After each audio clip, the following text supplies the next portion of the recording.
Hope everybody's doing well tonight.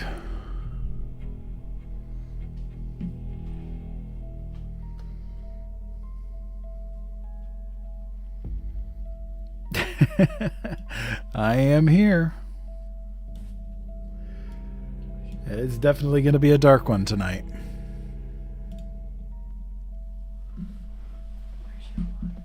Huh? Yes, please. And then just bring me down one of my monsters that I picked up. Thanks, kiddo. Oh. I hope everybody's doing well this evening. Having a good week so far, I hope.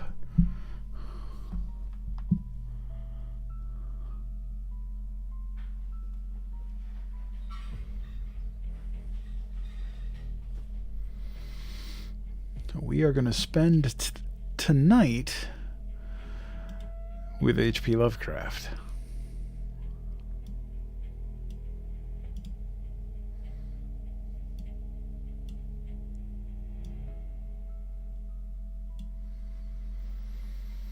Hey, Casey, how are you? Crazy Mama, welcome. Yeah, same here. Well, you're not too far away from me, so I guess I can't be not surprised. Good evening, Songbird. How are you?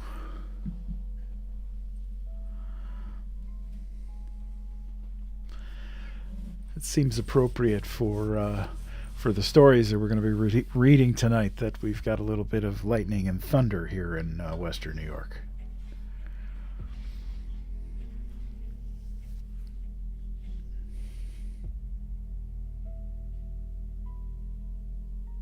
Oh, Jazz Fest in Webster School. Okay. I used to work out in Webster. Worked at the Xerox campus for 7 years, actually.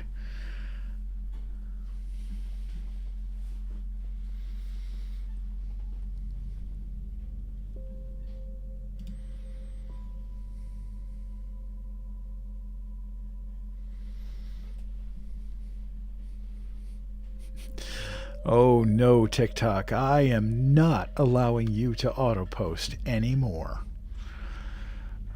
We all know how that ended up the last time. Thanks, kiddo. Thank you. Why do you need 3 of them? Because I run out of water. Alright, scoot. Alright. Thanks, kiddo. Mwah, love you. Love you too.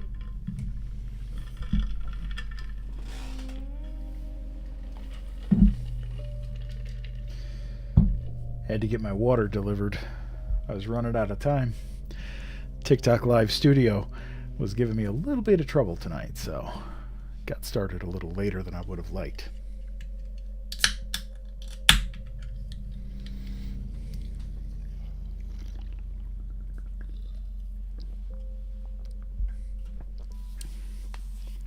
Well,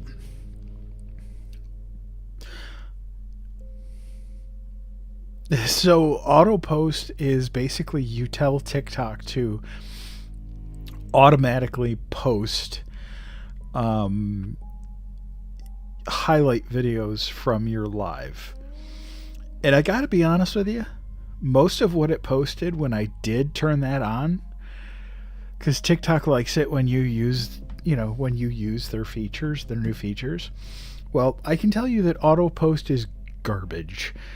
Because if you go back, I left the one post up just as an example, but it posted a video, like a brief, 1 minute, maybe not even 1 minute, maybe 30 seconds. And the song that it chose to use on top of the video, now mind you, I'm reading stories and it didn't post my audio, it posted its own audio. And the song was called Poop Comes Out of the Butt. Yeah, we're not allowing that anymore. And it did it twice. So it's kind of crazy. Yeah, so I definitely was like, no, I'm not allowing that again. Jeez. Fool me once, shame on you,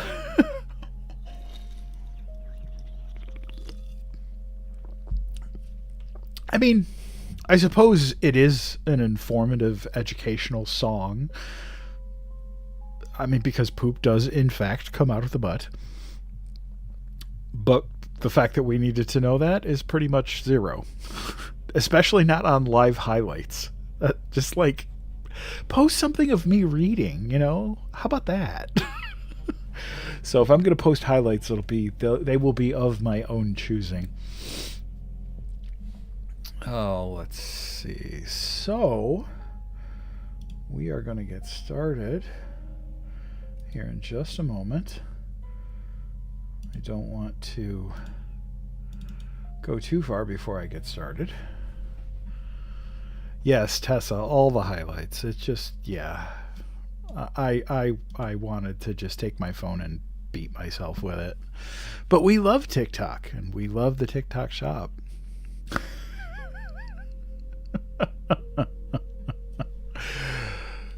So tonight, giving away the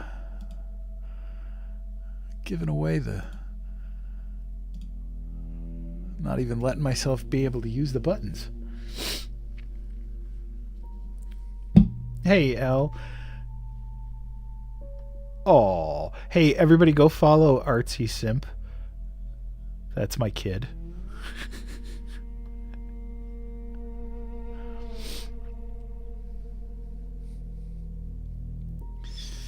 All right. So, Yane, how are you? All right. So, what did I do with the story? Yeah, I had it open. Jeez. Back for the adult version. You brave, brave soul. Welcome in, Overtinker. How are you?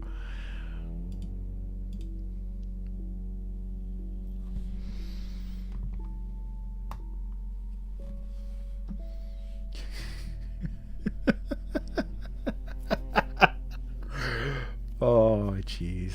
Yeah, I hear you busy. All right. So, good evening, everyone. And welcome back to Storytime with UndeadPapa. And this is an evening with H.P. Lovecraft. Tonight we'll delve into 4 stories where curiosity comes at a cost, and some doors were never meant to be opened. We'll begin with a family curse, passed down through generations, and a truth waiting in the dark. So wherever you're listening from, dim the lights, sit back, and relax, because story time is about to begin. This is The Alchemist.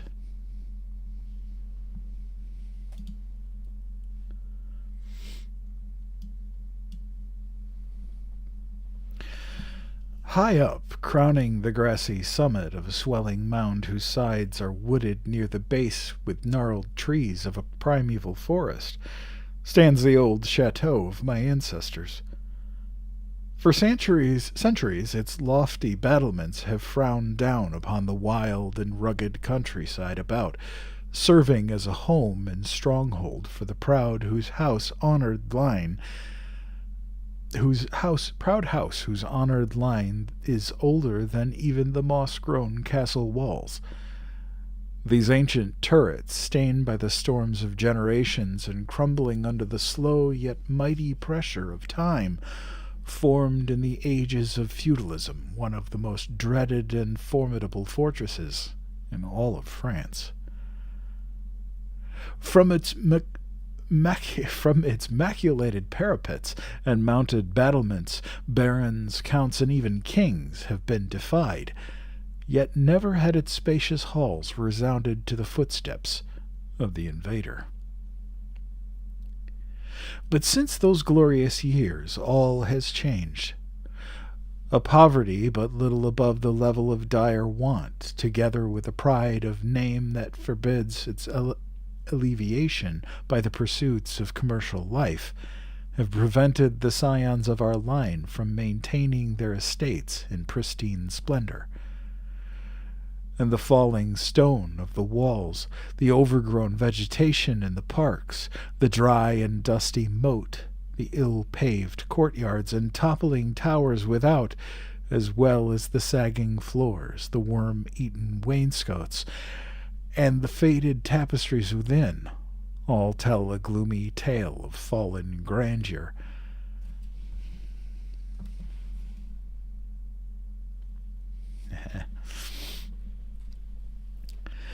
As the ages passed, first one, then another of 4 great turrets were left in ruin, until at last but a single tower housed the sadly reduced descendants of the once mighty lords of the estate.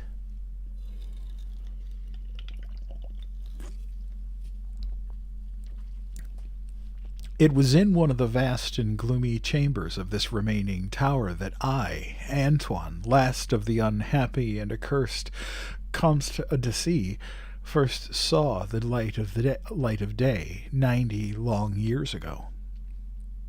Within these walls and amongst the dark and shadowy forests, the wild ravines and grottos of the hillside below, were spent the first years of my troubled life. My parents I never knew. My father had been killed at the age of 32, a month before I was born, by the fall of a stone somehow dislodged from one of the deserted parapets of the castle. And my mother, having died at my birth, my care and education devolved solely upon one remaining servitor, an old and trusted man of considerable intelligence, whose name I remember as Pierre. I was only a child. I was an only child, and the lack of companionship which this fact entailed upon me was augmented by the strange care exercised by my aged guardian in excluding me from the society of the peasant children, whose abodes were scattered here and there upon the plains that surrounded the base of the hill. At the time, Pierre said that his restriction was imposed upon me because my noble birth placed me above association with such plebeian company. Now I know that its real object was to keep from my ears the idle tales of the dread curse upon our line, that were nightly told and magnified by the simple tenantry, as they conversed in hushed accents in the glow of their cottage hearths.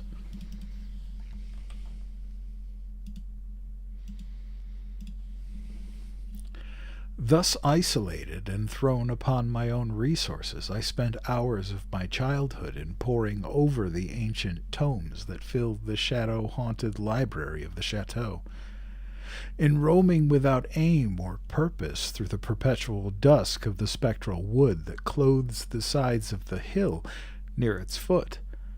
It was perhaps an effect of such surroundings that my mind early acquired a shade of melancholy. Those studies and pursuits which partake of the dark and occult in nature most strongly claimed my attention. Of my own race I was permitted to learn singularly little, yet what small knowledge of it I was able to gain seemed to depress me much. Perhaps it was at first only the manifest reluctance of my old preceptor to discuss with me my paternal ancestry that gave rise to the terror which I ever felt at the mention of my great house. Yet as I grew out of childhood, I was able to piece together disconnected fragments of discourse let slip from the unwilling tongue which had begun to falter in approaching senility, that had a sort of relation to a certain circumstance which I had always deemed strange, but which now became dimly terrible. The circumstance to which I allude is the early age at which the Comtes of my line had met their end. Whilst I had hitherto considered this but a natural attribute of a family of short-lived men, I afterward pondered long upon these premature deaths, and begun to connect them with the wanderings of the old man, who often spoke of a curse which for centuries had prevented the lives of the holders of my title from much exceeding the span of 32 years. Upon my 21st birthday, the aged Pierre gave to me a family document which he said had for many generations been handed down from father to son, and continued by each possessor. Its contents were of the most startling nature, and its perusal confirmed the gravest of my apprehensions. At this time my belief in the supernatural was firm and deep-seated, else I should have dismissed with scorn the incredible narrative unfolded before my eyes. The paper carried me back to the days of the 13th century, when the old castle in which I sat had been a feared and impregnable fortress.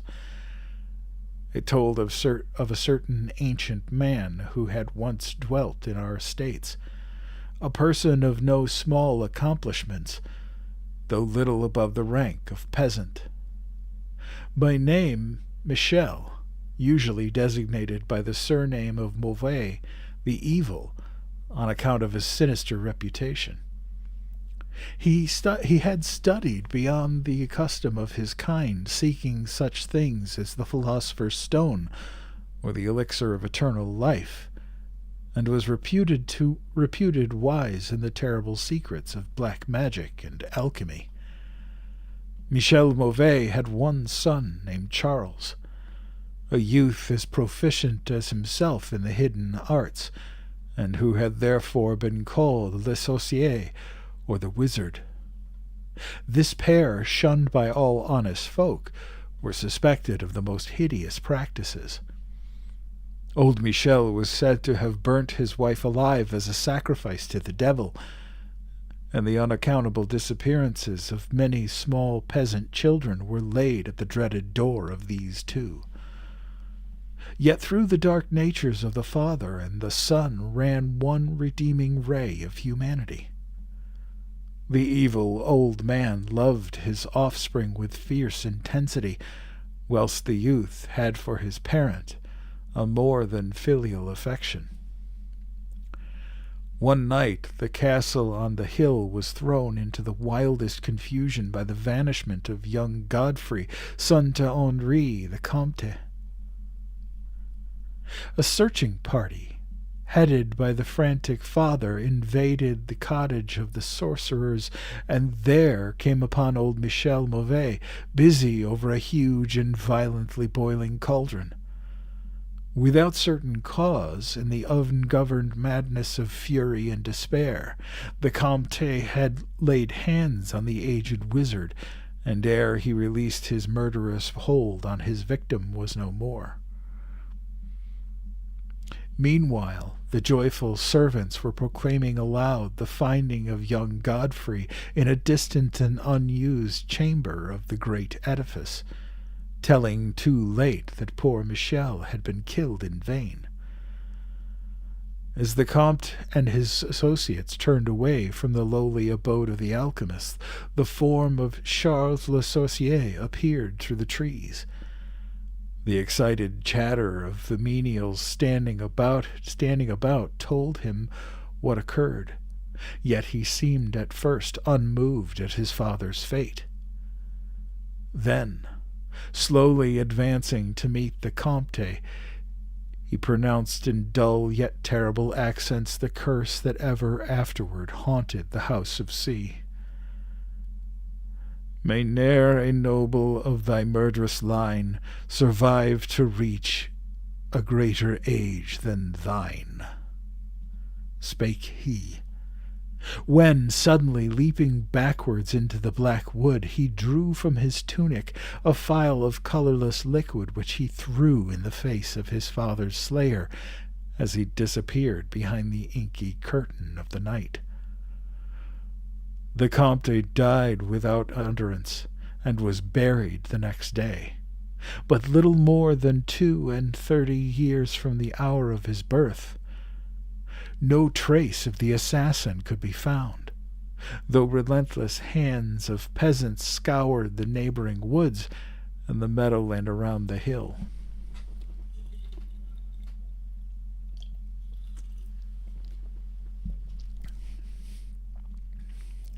Thus, time and the want of a reminder dulled the memory of the curse in the minds of the late Comte's family, so that when Godfrey, innocent cause of the whole tragedy, now bearing the title, was killed by an arrow whilst hunting at the age of 32, there were no thoughts save those of grief at his demise. But when years afterward the next young Comte, Robert by name, was found dead in a nearby field from no apparent cause, the peasants told in whispers that their seigneur had but lately passed his 32nd birthday, when surprised by early death. Louis, son to Robert, was found drowned in the moat at the same fateful age, and thus down through the centuries ran the ominous chronicle. Henri's, Robert's, Antoine's, and Armand's, snatched from happy and virtuous lives when a little below the age of their unfortunate ancestor at his murder. That I had left at most but 11 years of further existence was made certain to me by the words which I read. My life, previously held at small value, now became dearer to me each day, as I delved deeper and deeper into the mysteries of the hidden world of black magic. Isolated as I was, modern science had produced no impression upon me, and I labored as in the Middle Ages, as rapt as had been old Michel and young Charles themselves, in the acquisition of demonological and alchemical learning. Yet read as I might, in no manner could I account for the strange curse upon my line. In unusually rational moments I would even go so far as to seek a natural explanation, attributing the early deaths of my ancestors to the sinister Charles Le Saucier and his heirs. Yet having found upon careful inquiry that there were no known descendants of the alchemist, I would fall back to my occult studies, and once more endeavor to find a spell that would release my house from its terrible burden. Upon one thing I was absolutely resolved. I should never wed, for since no other branches of my family were in existence, I might thus end the curse with myself.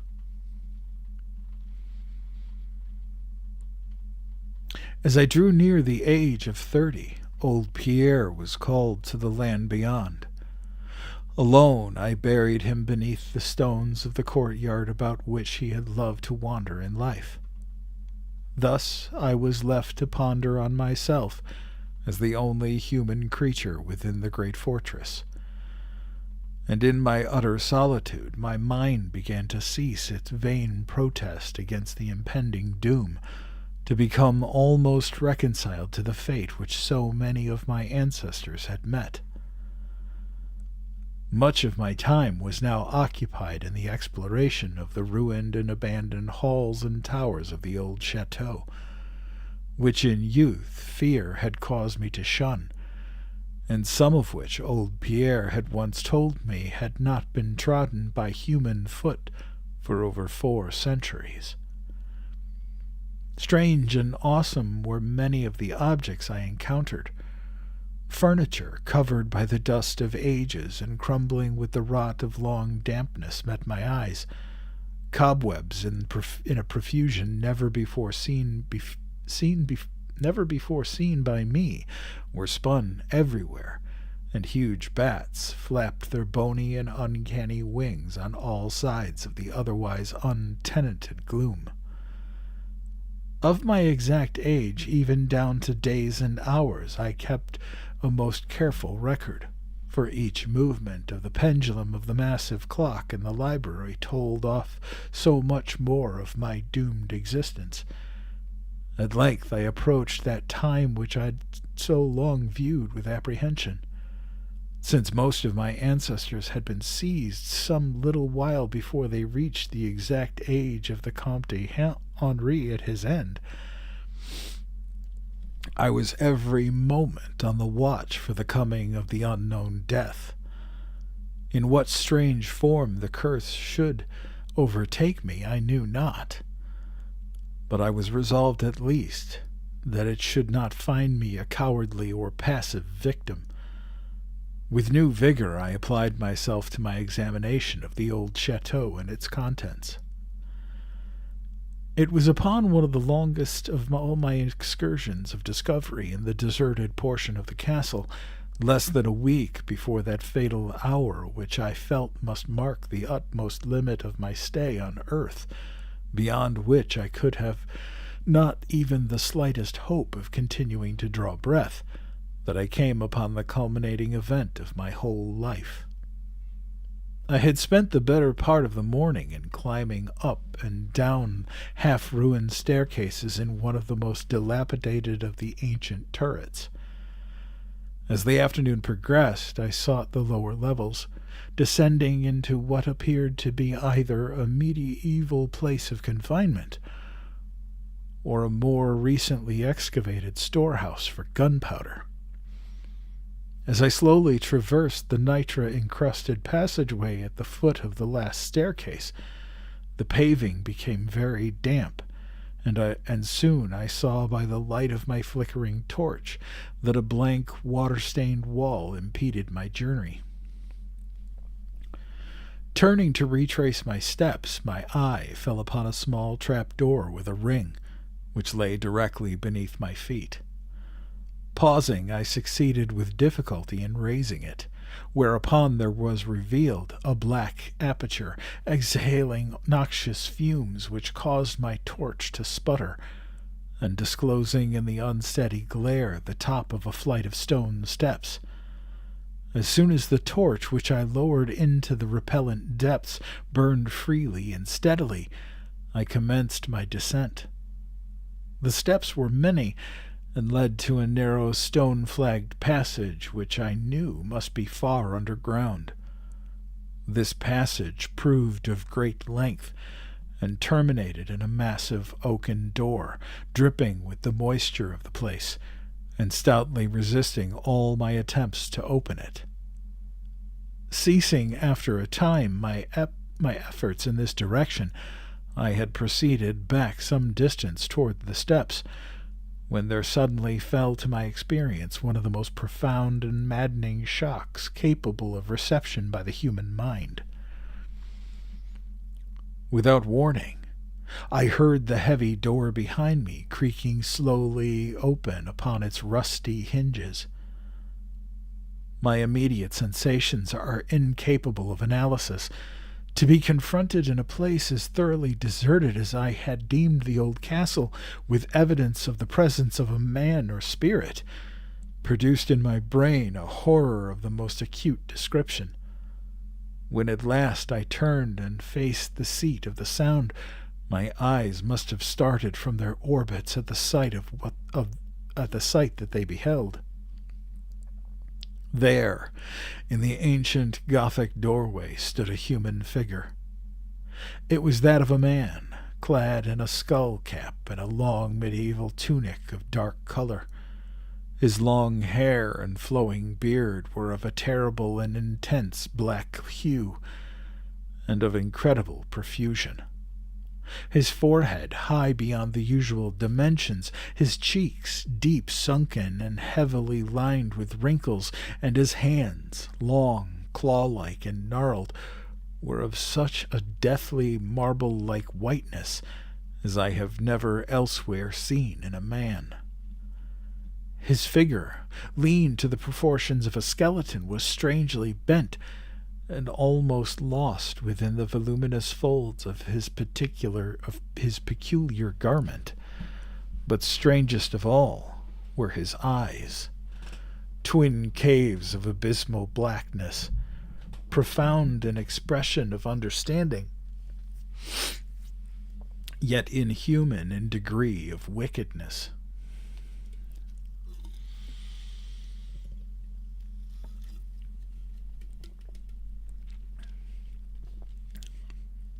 These were now fixed upon me, piercing my soul with their hatred and rooting me to the spot whereon I stood. At last the figure spoke in a rumbling voice that chilled me through with its dull hollowness and latent malevolence.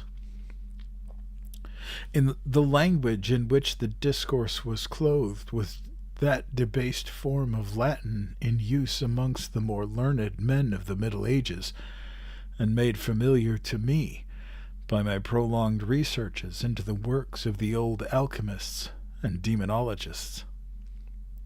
The apparition spoke of the curse which had hovered over my house, told me of my coming end, dwelt on the wrong perpetrated by my ancestor against old Michel Mauvais, and gloated over the revenge of Charles Le Saucier. He told me how the young Charles had escaped into the night, returning in after years to kill Godfrey the heir with an arrow just as he approached the age which had been his father's at his assassination. How he had secretly returned to the estate and established himself unknown in the even then deserted subterranean chamber whose doorway now framed the hideous narrator.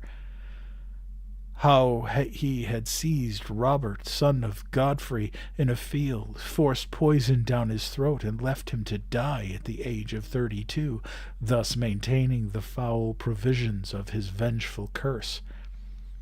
At this point I was left to imagine the solution of the greatest mystery of all, how the curse had been fulfilled since that time when Charles Le Saucier must in the course of nature have died.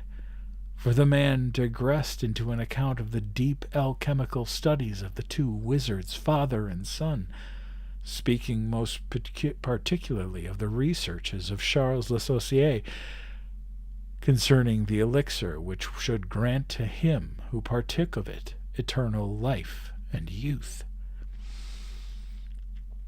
His enthusiasm had seemed for the moment to remove from his terrible eyes the hatred that had at first so haunted them, but suddenly the fiendish glare returned, and with a shocking sound like the hissing of a serpent, the stranger raised a glass phial with the evident intent of ending my life, as had Charles Le Saucier 600 years before, ended that of my ancestor. Prompted by some preserving instinct of self-defense, I broke through the spell that had hitherto held me immovable, and flung my now dying torch at the creature who menaced my existence. I heard the phial break harmlessly against the stones of the passage as the tunic of the strange man caught fire and lit the horrid scene with a ghastly radiance. The shriek of fright and impotent malice emitted by the would-be assassin proved too much for my already shaken nerves, and I fell prone upon the slimy floor in a total faint.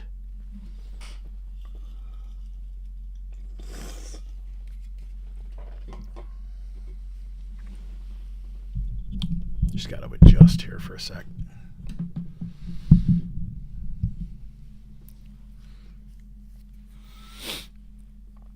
When at last my senses returned, all was frightfully dark, and my mind, remembering what had occurred, shrank from the idea of beholding more. Yet curiosity overmastered all. Who, I asked myself, was this man of evil, and how came he within the castle walls? Why should he seek to avenge the death of poor Michel Mauvais? And how had the curse been carried on through all the long centuries since the time of Charles Le Saucier? The dread of years was lifted off my shoulders, for I knew that he whom I had felled was the source of all my danger from the curse. And now that I was free, I burned with the desire to learn more of the sinister thing which had haunted my line for centuries, and made my own youth one long-continued nightmare. Determined upon further exploration, I felt in my pockets for flint and steel, and lit the unused torch which I had with me. First of all, the new light revealed the distorted and blackened form of the mysterious stranger. The hideous eyes were now closed. Disliking the sight, I turned away and entered the chamber beyond the Gothic door. Here I found what seemed much like an alchemist's laboratory. In one corner was an immense pile of a shining yellow metal that sparkled gorgeously in the light of the torch. It may have been gold, but I did not pause to examine it, for I was strangely affected by that which I had undergone. At the farther end of the apartment was an opening leading out into one of the many wild ravines of the dark hillside forest. Filled with wonder, yet now realizing how the man had obtained access to the chateau, I proceeded to return. I had intended to pass by the remains of the stranger with averted face, but as I approached the body, I seemed to hear emanating from it a faint sound, as though life were not yet wholly extinct. Aghast, I turned to examine the charred and shriveled figure on the floor. Then, all at once, the horrible eyes, blacker even than the seared face in which they were set, opened wide with an expression which I was unable to interpret. The cracked lips tried to frame words which I could not well understand. Once I caught the name of Charles Le Sorcier, and I again fancied that the words years and curse issued from the twisted mouth. Still, I was at a loss to gather the purport of his disconnected speech. At my evident ignorance of his meaning, the pitchy eyes once more flashed malevolently at me, until, helpless as I saw my opponent to be, I trembled as I watched him. Suddenly, the wretch, animated with his last burst of strength, raised his hideous head from the damp and sunken pavement. Then, as I remained paralyzed with fear, he found his voice, and in his dying breath screamed forth those words which have ever afterward haunted my days and my nights. "Fool!" he shrieked. "Can you not guess my secret? Have you no brain whereby you recognize the will which has through 6 long centuries fulfilled the dreadful curse upon your house? Have I not told you of the great elixir of eternal life? Know you not how the secret of alchemy was solved? I tell you it is I that have lived for 600 years to maintain my revenge, for I am Charles Le Sorcier."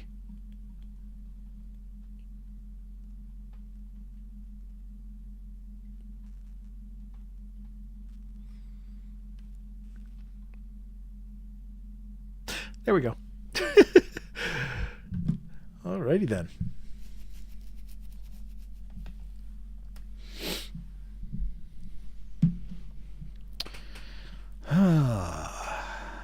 So how are we all doing tonight? Are we enjoying the story? Stories. Well, story, I guess. I've only done one so far.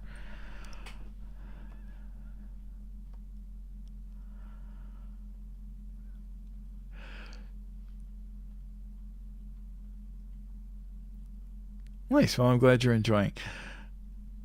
And Naomi, don't no worries. There are 3 more stories to go.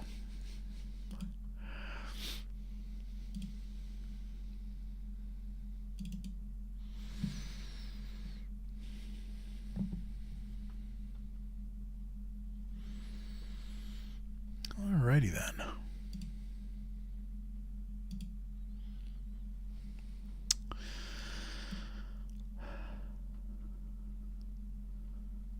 Well, I am so glad that everybody's here tonight. Really appreciate you hanging out with me.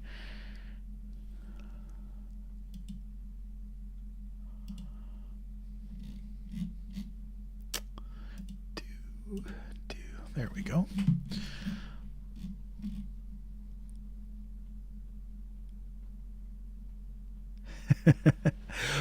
Well, I was just about to get to that. So, a curse carried through blood and a truth waiting far longer than it should have.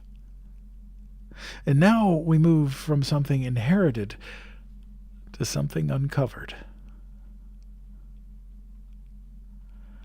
Busted Mike, yes, I do. I read everything from Poe to Stephen King to Richard Matheson, Ray Bradbury, but I also read science fiction, things like Isaac Asimov, Arthur C. Clarke, and I've got a bunch of public domain pulp magazines from the 1920s and 30s that I found that I will be reading from them as well. So stick around.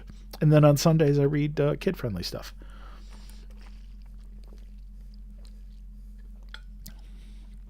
So this is Beyond the Wall of Sleep.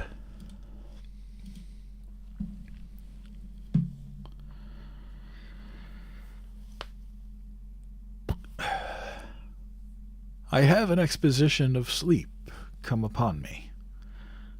Shakespeare. I have frequently wondered if the majority of mankind ever paused to reflect upon the occasional titanic significance of dreams, and of the obscure world to which they belong.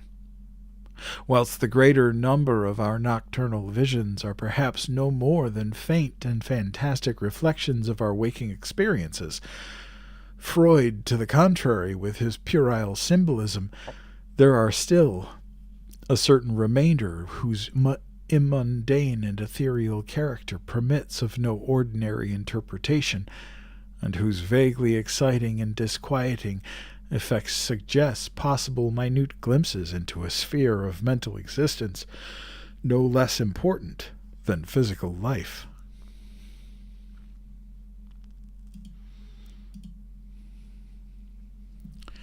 Yet separated from that life by an all but impassable barrier.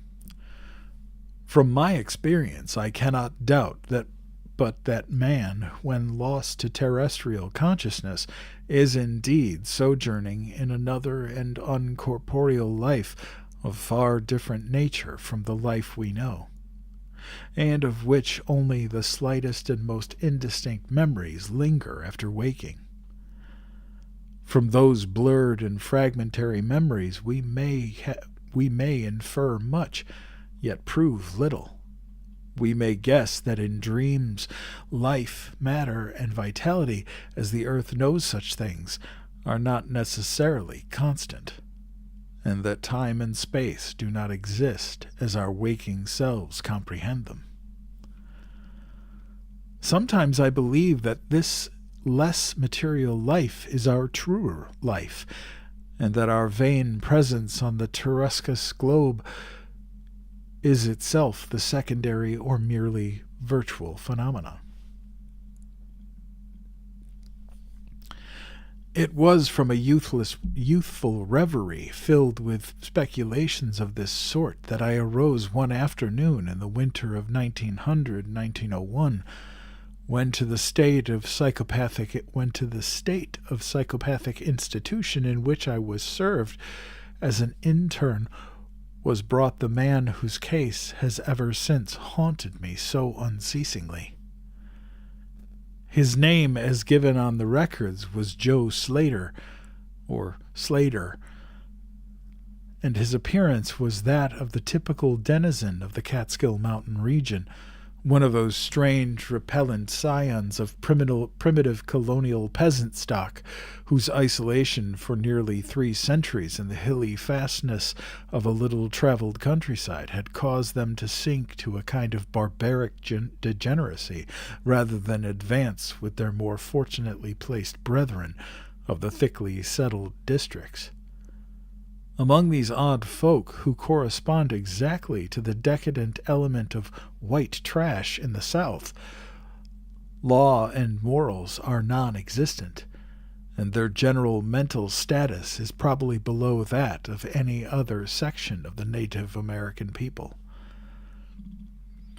Joe Slater, who came to the institution in the vigilant custody of 4 state policemen and who was described as a highly dangerous character, certainly presented no evidence of his perilous disposition when I first beheld him. Though well above the middle stature and of somewhat brawny frame, he was given an absurd appearance of harmless stupidity by the pale, sleepy blueness of his small, watery eyes, the scantiness of his neglected and never-shaven growth of yellow beard, and the listless drooping of his heavy nether lip. His age was unknown, since among his kind neither family records nor permanent family ties exist. But from the baldness of his head in front, and from the decayed condition of his teeth, the head surgeon wrote him down as a man of about 40. From the medical and court documents we learned all that could be gathered of this case. This man, a vagabond, hunter, and trapper, had always been strange in the eyes of his primitive associates. He had habitually slept at night beyond the ordinary time, and upon waking would often talk of unknown things in a manner so bizarre as to inspire fear even in the hearts of an unimaginative populace. Not that his form of language was at all unusual, for he never spoke save in the debased patois of his environment, but the tone and tenor of his utterances were of such mysterious wildness that none might listen without apprehension. He himself was generally as terrified and baffled as his auditors, and within an hour after awaking, would forget all that he had said, or at least all that had caused him to say what he did, relapsing into a bovine half-amiable normality like that of the other hill-dwellers. As Slater grew older, it appeared his mutual...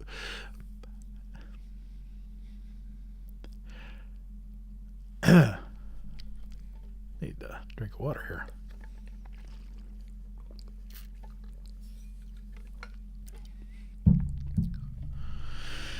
As Slater grew older, it appeared his matutinal aberrations had gradually increased in frequency and violence, till about a month before his arrival at the institution had occurred the shocking tragedy which caused his arrest by the authorities.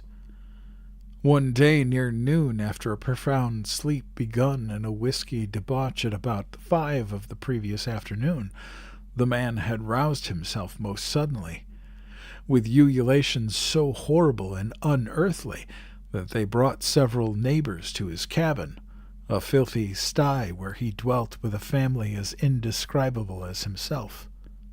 Rushing out into the snow, he had flung his arms aloft and commenced a series of leaps directly upward in the air, while shouting his determination to reach some big cabin with brightness in the roof and walls and floor, and the loud, queer music far away. As 2 men of moderate size sought to restrain him, he had struggled with maniacal force and fury, screaming of his desire to need to find and kill a certain thing that shines and shakes and laughs. At length, after temporarily felling one of his detainers with a sudden blow, he had flung himself upon the other in a demoniac ecstasy of bloodthirstiness, shrieking fiendishly that he would jump high in the air and burn his way through anything that stopped him. Family and neighbors had now fled in a panic, and when the more courageous of them returned, Slater was gone, leaving behind an unrecognizable pulp-like thing that had been a living man but an hour before. None of the mountaineers had dared to pursue him, and it is likely that they would have welcomed his death from the cold. But when several mornings later they heard his screams from a distant ravine, they realized that he had somehow managed to survive, and that his removal in one way or another would be necessary. Then had followed an armed searching party, whose purpose, whatever it may have been originally, became that of a sheriff's posse after one of the seldom popular state troopers had by accident observed, then questioned, and finally joined the seekers.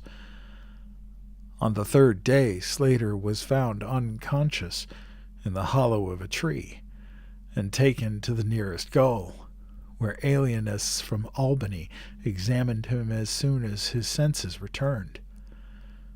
To them he told a simple story. He had, he said, gone to sleep one afternoon about sundown after drinking much liquor. He had awakened to find himself standing bloody-handed in the snow before his cabin, the mangled corpse of his neighbor, Peter Slater, at his feet. Horrified, he had taken to the woods in a vague effort to escape from the scene. Oh, what the hell? Are we reconnected?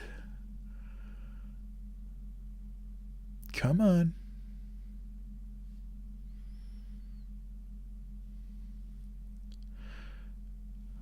Are we back now? I think we're back. You guys hearing me? Back? Okay, cool. Sweet. All right. Freaking internet. Oh, he had awakened. Yes, he had. He had awakened to find himself standing bloody-handed in the snow before his cabin, the mangled corpse of his neighbor, Peter Slater, at his feet. Horrified, he had taken to the woods in a vague effort to escape from the scene of what must have been his crime. Beyond these things he seemed to know nothing, nor could the expert questioning of his interrogators bring out a single additional fact. That night Slater slept quietly, and the next morning he wakened with no singular features save a certain alteration of expression.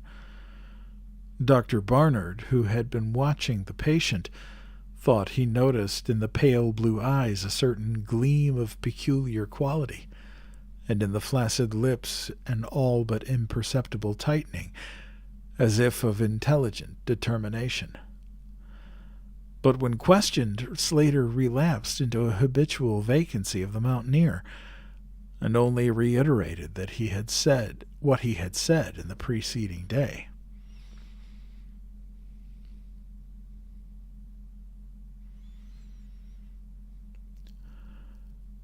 On the third morning occurred the first of the man's mental attacks.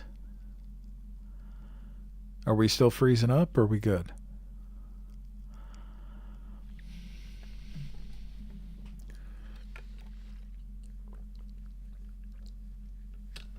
We're good? Okay. Cool. All right. On the third morning occurred the first of the man's mental attacks. After some show of uneasiness and sleep, he burst forth into a frenzy so powerful that the combined efforts of 4 men were needed to bind him in a straitjacket. The alienist listened with keen attention to his words, since their curiosity had been aroused to a high pitch by the suggestive yet mostly conflicting and incoherent stories of his family and neighbors. Slater raved for upward of 15 minutes, babbling in his backwoods dialect of great edifices of light, oceans of space, strange music, and shadowy mountains and valleys.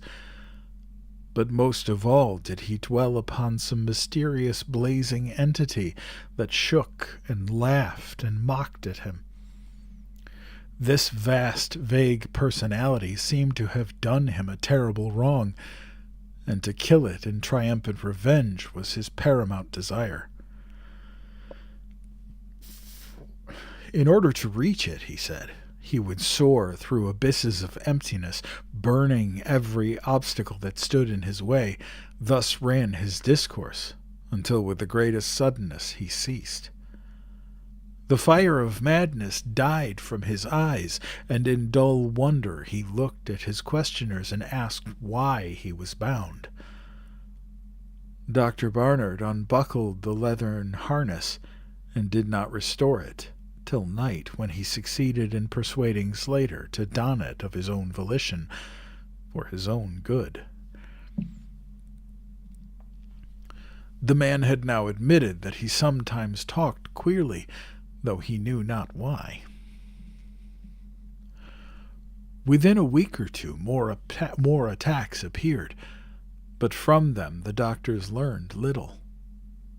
On the source of Slater's visions they speculated at length, for since he could neither read nor write, and had apparently never heard a legend or fairy tale, his gorgeous imagery was quite inexplicable. That it could not come from any known myth or romance was made especially clear by the fact that the unfortunate lunatic expressed himself only in his own simple manner. He raved of things he did not understand and could not interpret, things which he claimed to have experienced, but which he could not have learned through any normal or connected narration. The alienists soon agreed that abnormal dreams were the foundation of the trouble, dreams whose vividness could for a time completely dominate the waking mind of this basically inferior man. With due formality, Slater was tried for murder, acquitted on the ground of insanity, and committed to the institution wherein I held so humble a post. I have said that I am a constant spectator concerning dream life, and from this you may judge of the eagerness with which I applied myself to the study of this new patient as soon as I had fully ascertained the facts of his case. He seemed to sense a certain friendliness in me, born no doubt of the interest I could not conceal, and the gentle manner in which I questioned him. Not that he ever recognized me during his attacks, when I hung breathlessly upon his chaotic but cosmic word pictures, but he knew me in his quiet hours, when he would sit by his barred windows weaving baskets of straw and willow, and perhaps pining for the mountain freedom he could never enjoy again. His family never called to see him. Probably it had found another temporary head, after the manner of decadent mountain folk. By degrees I commenced to feel an overwhelming wonder at the mad and fantastic conceptions of Joe Slater. The man himself was pitiably inferior in mentality and language alike, but his glowing titanic visions, though described in a barbarous and disjointed jargon, were assuredly things which only a superior or even exceptional brain could conceive. How, I often asked myself, could the stolid imagination of a Catskill degenerate conjure up sights whose very possession argued the lurking spark of genius? How could any backwoods dullard have gained so much as an idea of those glittering realms of supernal radiance and space about which Slater ranted in his furious delirium?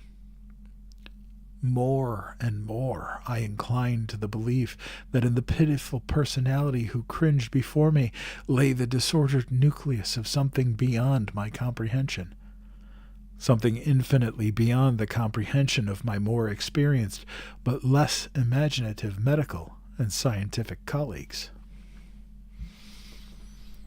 And yet I could extract nothing definite from the man. The sum of all my investigation was that in a kind of semi-uncorporeal dream life Slater wandered or floated through resplendent and prodigious valleys, meadows, gardens, cities, and palaces of light, in a region unbounded and unknown to man. That there he was no peasant or degenerate, but a creature of importance and vivid life, moving proudly and dominantly, and checked only by a certain deadly enemy who seemed to be a being of visible yet ethereal structure, and who did not appear to be of human shape.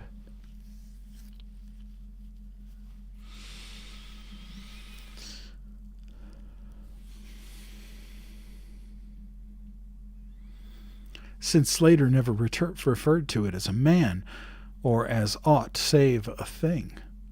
This thing had done Slater some hideous but unnamed wrong, which the maniac, if maniac he were, yearned to avenge.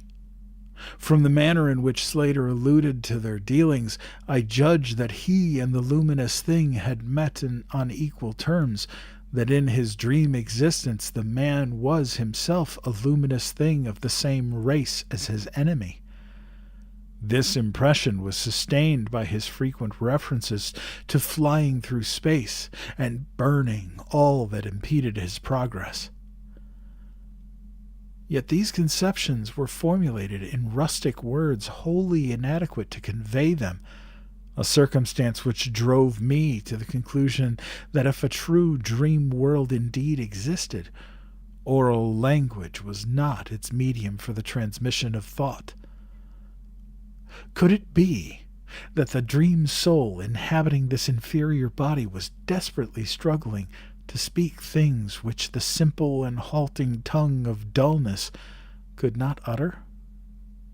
Could it be that I was face to face with intellectual emanations which would explain the mystery if I could but learn to discover and read them? I did not tell the older physicians of these things, for middle age is skeptical, cynical, and disinclined to accept new ideas. Besides, the head of the institution had but lately warned me in his paternal way that I was overworking, that my mind needed rest. It had long been my belief that human thought consists basically of atomic or molecular motion, convertible into either waves of radiant energy like heat, light, and electricity. This belief had early led me to contemplate the possibility of telepathy or mental communication by means of suitable apparatus, and I had in my college days prepared a set of transmitting and receiving instruments somewhat similar to the cumbrous devices employed in wireless telegraphy in that crude pre-radio period. These I had tested with a fellow student, but achieving no result, had soon packed them away with other scientific odds and ends for possible future use. Now, in my intense desire to probe into the dream life of Joe Slater, I sought these instruments again, and spent several days in repairing them for action. When they were complete once more, I missed no opportunity for their trial. At each outburst of Slater's violence, I would fit the transmitter to his forehead and the receiver to my own, constantly making delicate adjustments for various hypothetical wavelengths of intellectual energy. I had but little notion of how the thought impressions would, if successfully conveyed, arouse an intelligent response in my brain. But I felt certain that I could detect and interpret them. Accordingly, I continued my experiments, though informing no one of their nature. It was in the 21st of February, 1901, that the thing finally occurred. As I look back across the years, I realize how unreal it seems, and sometimes half wonder if old Dr. Fenton was not right when he charged it all to my excited imagination. I recall that he listened with great kindness and patience when I told him, but afterward gave me a nerve powder and arranged for a half-year's vacation.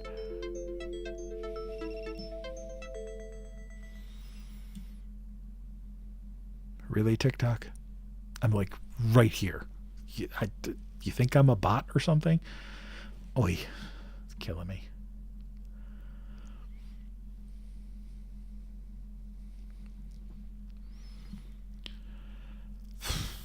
I recall that he listened with great kindness and patience when I told him, but afterward gave me a nerve powder and arranged for the half-year's vacation on which I departed the next week. That fateful night I was wildly agitated and perturbed, for despite the excellent care he had received, Joe Slater was unmistakably dying. Perhaps it was his mountain freedom that he missed, or perhaps the turmoil in his brain had grown too acute for his rather sluggish physique. But at all, the events of the flame of vitality flickered low in the decadent body. He was drowsy near the end, and as darkness fell, he dropped off into a troubled sleep.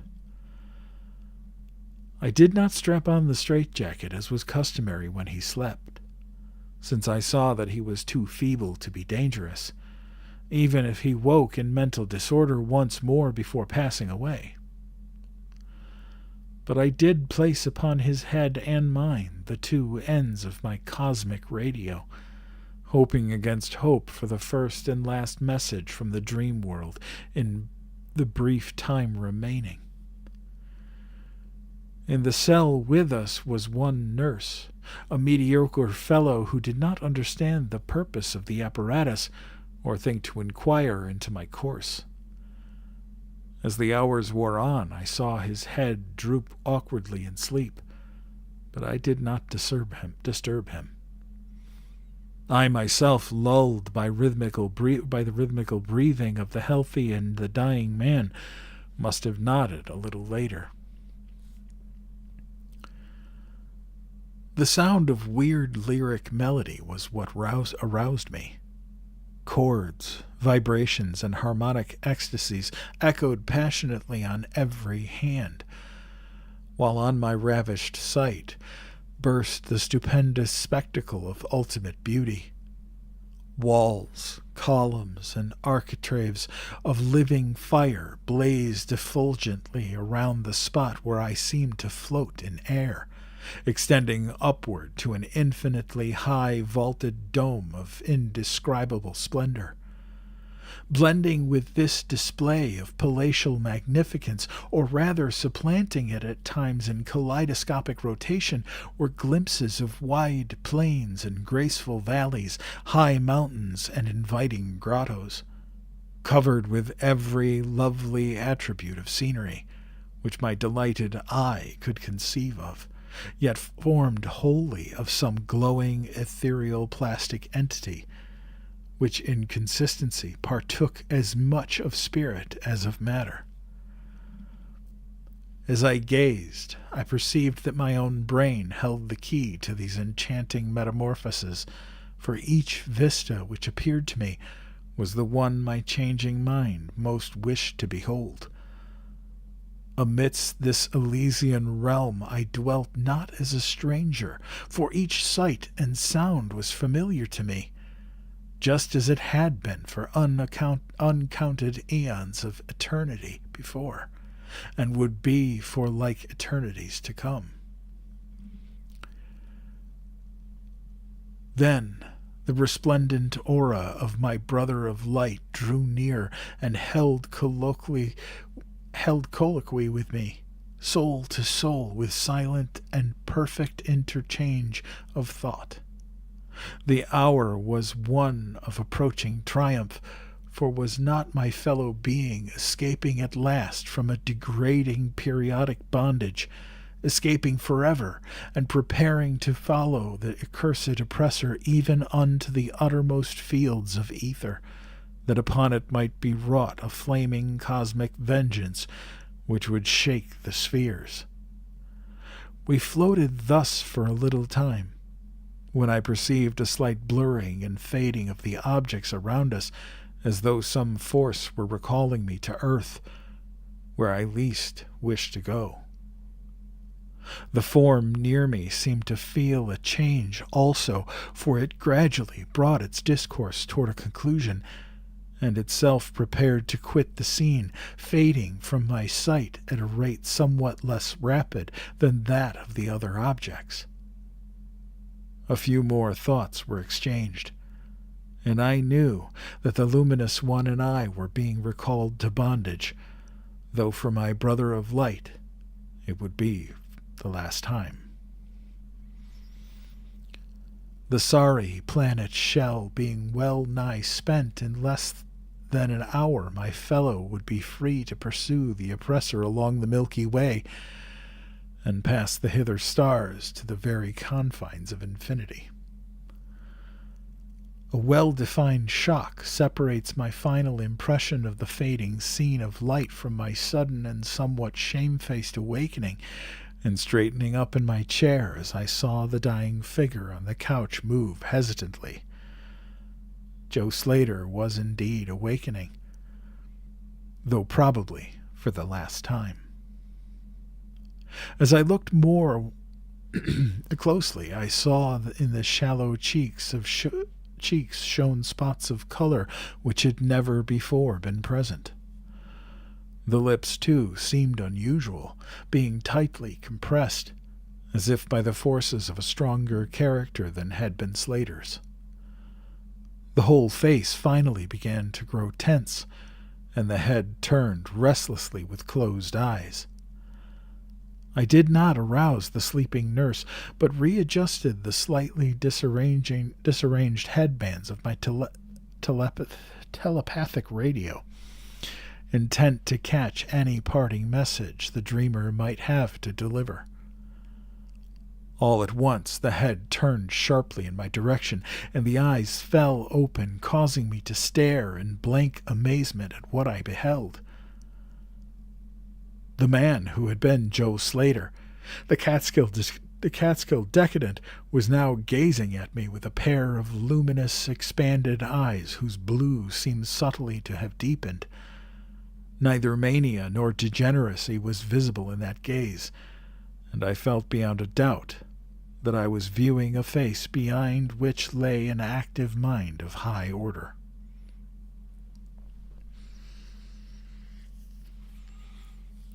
At this juncture, my brain became aware of a steady external influence operating upon it. I closed my eyes to concentrate my thoughts more profoundly, and was rewarded by the positive knowledge that my long-sought mental message had come at last. Each transmitted idea formed rapidly in my mind, and though no actual language was employed, my habitual association of conception and expression was so great that I seemed to be receiving the message in ordinary English.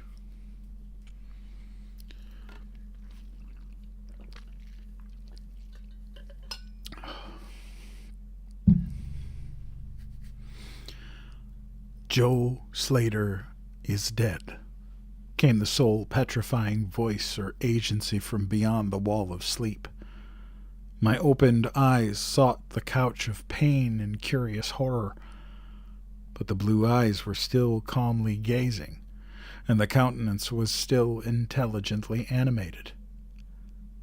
He is better dead, for he was unfit to bear the active intellect of cosmic entity.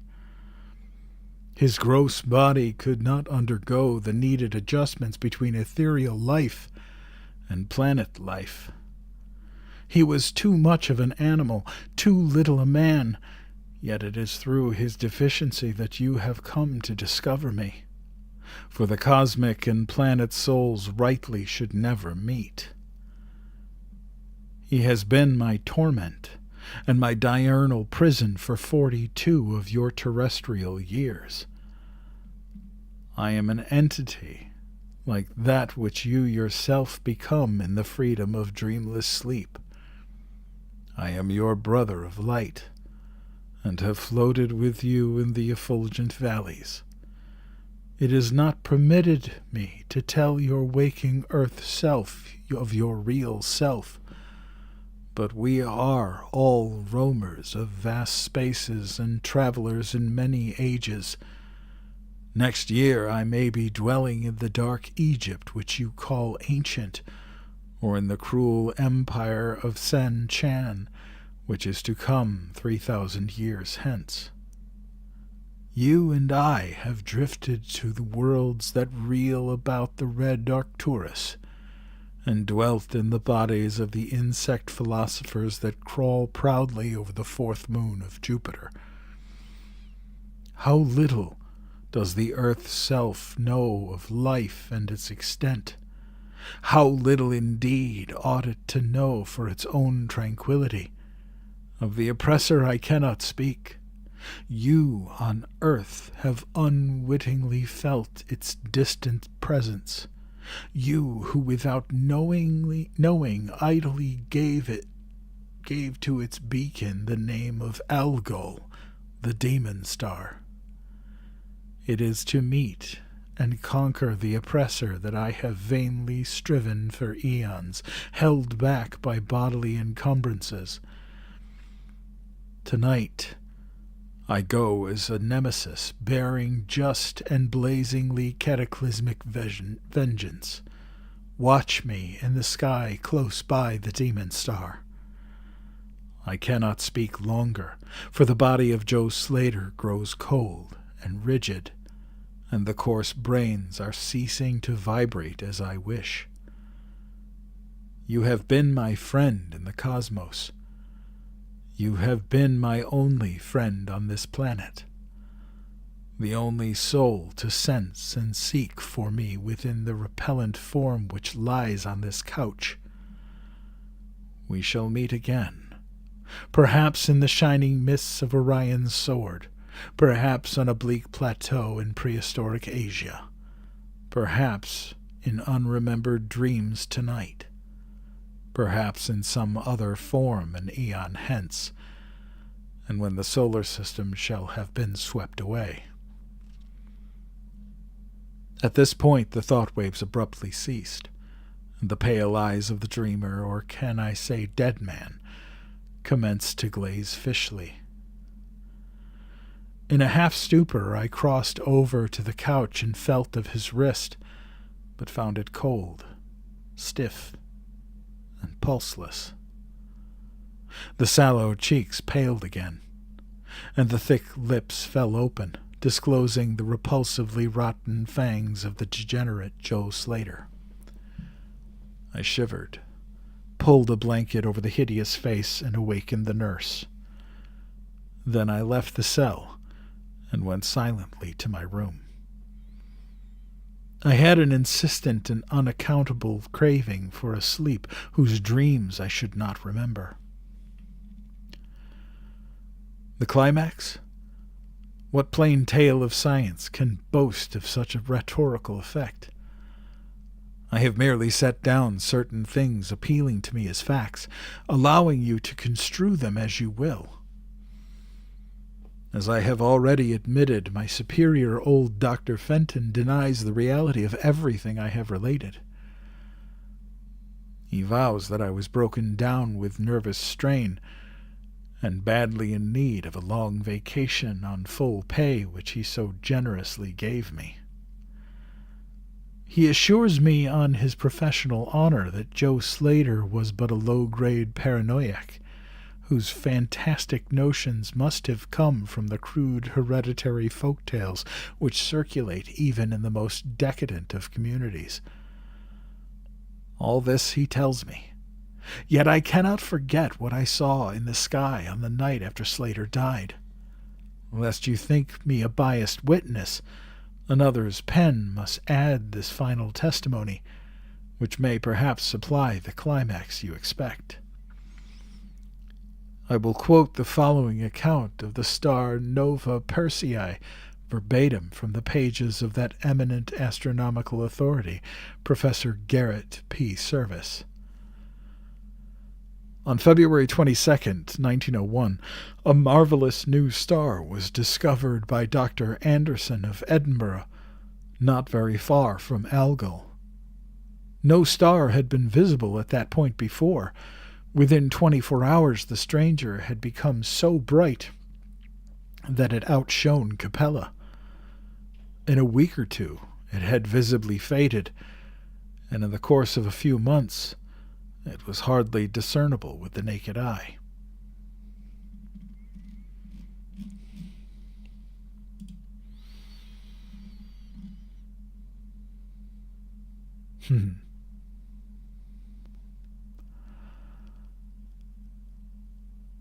So,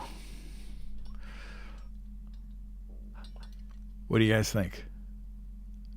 Is that one good? The better? No? Yes? Yes, we still have 2 stories to go.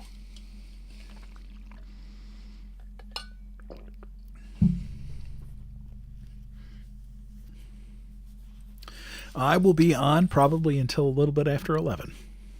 So I have 2 more stories to go, actually. So now we move on from something beyond understanding to something much closer, something waiting in the dark. This is the beast in the cave.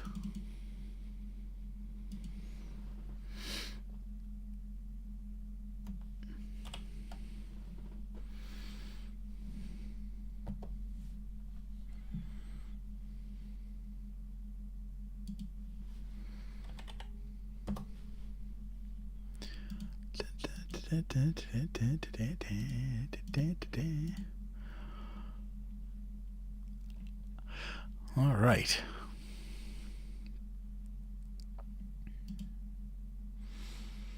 Prepare yourselves.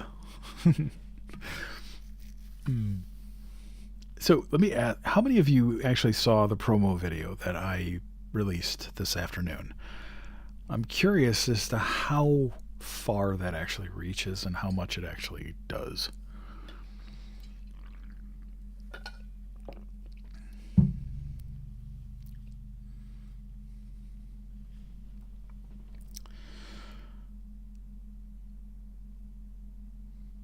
I mean, I enjoy putting them out, so either way. I didn't have time to do what I have been doing, which was reading snippets from each story. That's been was kind of my plan, but I got sidetracked and it was a crazy day. I was actually going to read a snippet from each story, but I just didn't have the time. Oh well. All right. Well, this is the beast in the cave. The horrible conclusion which had been gradually intruding itself upon my confused and reluctant mind was now an awful certainty. I was lost, completely, hopelessly lost in the vast and labyrinthine recesses of the mammoth cave. Turn as I might, in no direction could my straining vision seize on any object capable of serving as a guidepost to set me on the outward path. That never more should I behold the blessed light of day or scan the pleasant hills and dales of the beautiful world outside, my reason could no longer entertain the slightest unbelief. Hope had departed. Yet, indoctrinated as I was by a life of philosophical study, I derived no small measure of satisfaction from my unimpassioned demeanor. For although I had frequently read of the wild frenzies into which were thrown the victims of similar situations, I experienced none of these, but stood quiet as soon as I clearly realized the loss of my bearings. Nor did the thought that I had probably wandered beyond the utmost limits of an ordinary search cause me to abandon my composure even for a moment. If I must die, I reflected, then was this terrible yet majestic cavern as welcome a sepulchre as that which any churchyard might afford, a conception which carried with it more of tranquillity than of despair. Starving would prove my ultimate fate. Of this I was certain. Some, I knew, had gone mad under circumstances such as these, but I felt that this end would not be mine. My disaster was the result of no fault save my own, since unknown to the guide I had separated myself from the regular party of sightseers, and wandering for over an hour in forbidden avenues of the cave, I had found myself unable to trace the devious windings which I had pursued since forsaking my companions. Already my torch had begun to expire, since I would be enveloped by total and almost palpable blackness of the bowels of the earth. I stood in the waning, unsteady light. I idly wondered over the exact circumstances of my coming end. I remembered the accounts which I had heard of this colony of consumptives who, taking their residence in this gigantic grotto to find health from the apparent salubrious air of the underground world, with its steady, uniform temperature, pure air, and peaceful quiet, had found instead death in strange and ghastly form. I had seen the sad remains of their ill-made cottages as I passed them by with the party, and had wondered at what unnatural influence a long sojourn in this immense and silent cavern would exert upon one as healthy and vigorous as I. Now I grimly told myself my opportunity for settling this point had arrived, provided that want of food should not bring me too speedy a departure from this life. As the last fitful rays of my torch faded into obscurity, I resolved to leave no stone unturned, no possible means of escape neglected. So, summoning all the powers possessed by my lungs, I set up a series of loud shoutings, in the vain hope of attracting the attention of the guide by my clamor. Yet as I recalled, I believed in my heart that my cries were to no purpose, and that my voice, magnified and reflected by the numberless ramparts of the black maze about me, fell upon no ears save my own.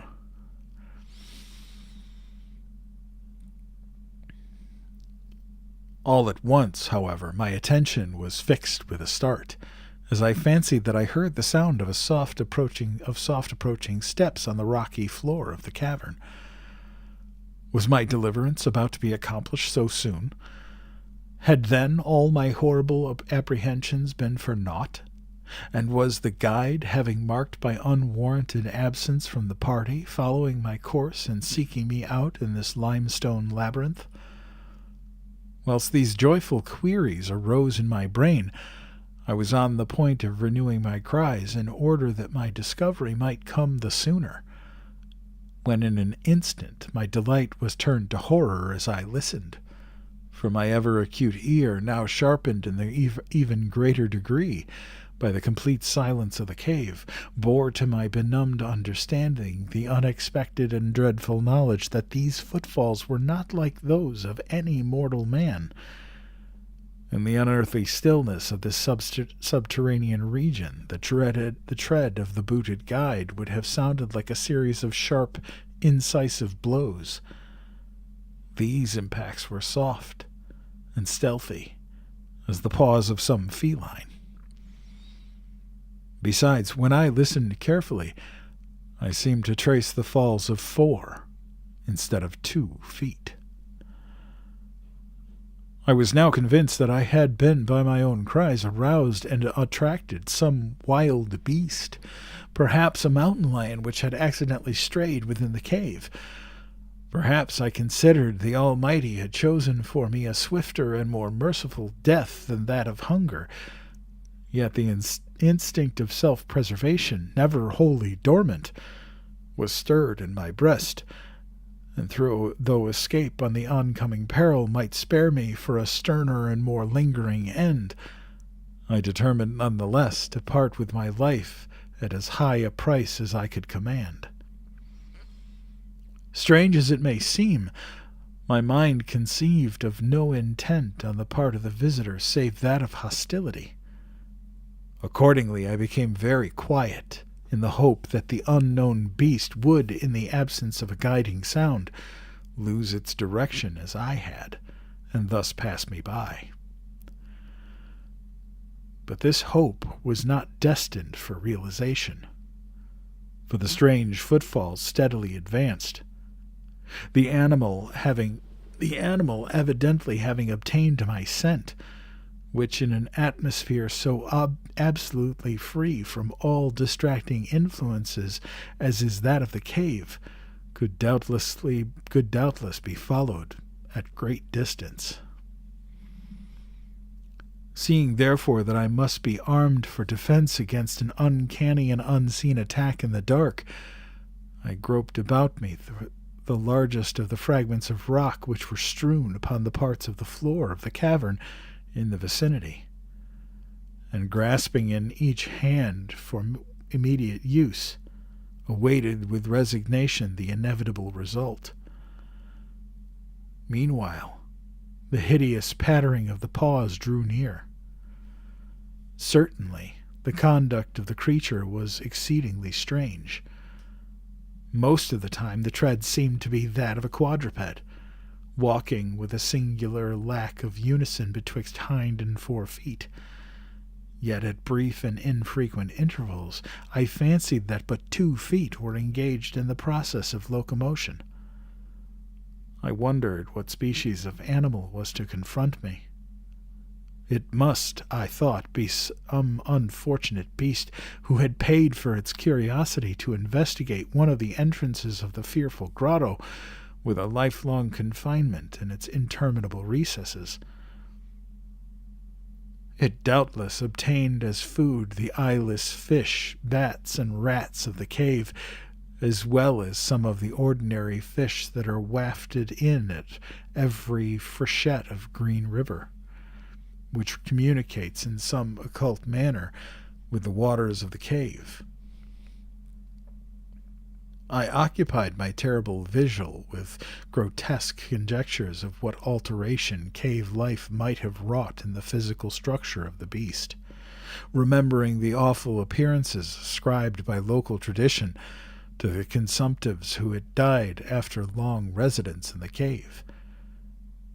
Then I remembered with a start that even should I succeed in felling my antagonist, I should never behold its form, as my torch had long since been extinct, and I was entirely unprovided with matches. The tension on my brain now became frightful. My disordered fancy conjured up hideous and fearsome shapes from the sinister darkness that surrounded me, and that actually seemed to press upon my body. Nearer, the dreadful footfalls approached. It seemed that I must give vent to a piercing scream, yet had I been sufficiently irresolute to attempt such a thing, my voice could scarce have responded. I was petrified, rooted to the spot. I doubted if my right arm would allow me to hurl its missile at the oncoming thing when the crucial moment should arrive. Now the steady pat-pat of the steps was close at hand, now very close. I could hear the labored breathing of the animal, and terror-struck as I was, I realized that it must have come from a considerable distance, and was correspondingly fatigued. Suddenly the spell broke. My right hand, guided by my ever-trustworthy sense of hearing, threw with full force the sharp-angled bit of limestone which it contained toward the point in the darkness from which emanated the breathing and pattering. And wonderful to relate, it nearly reached its goal, for I heard the thing jump, landing at a distance away, where it seemed to pause. Having readjusted my aim, I discharged my second missile, this time most effectively. For a flood of joy I listened as the creature fell in what sounded like a complete collapse and evidently remained prone and unmoving.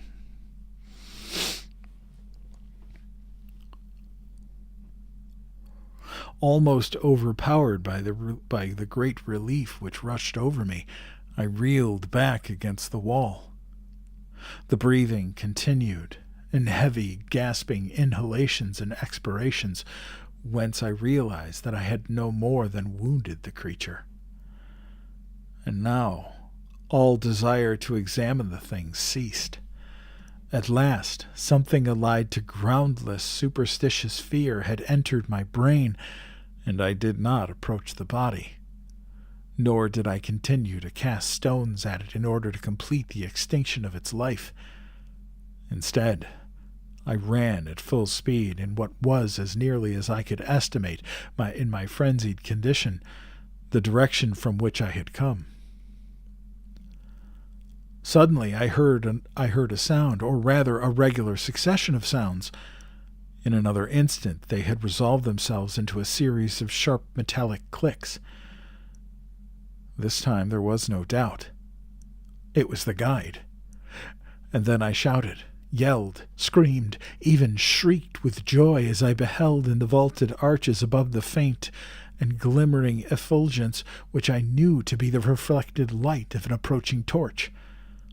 I ran to meet the flare, and before I could completely understand what had occurred, was lying upon the ground at the feet of the guide, embracing his boots and gibbering, despite my boasted reserve, in a most meaningless and idiotic manner, pouring out my terrible story, and at the same time overwhelming my auditor with protestations of gratitude.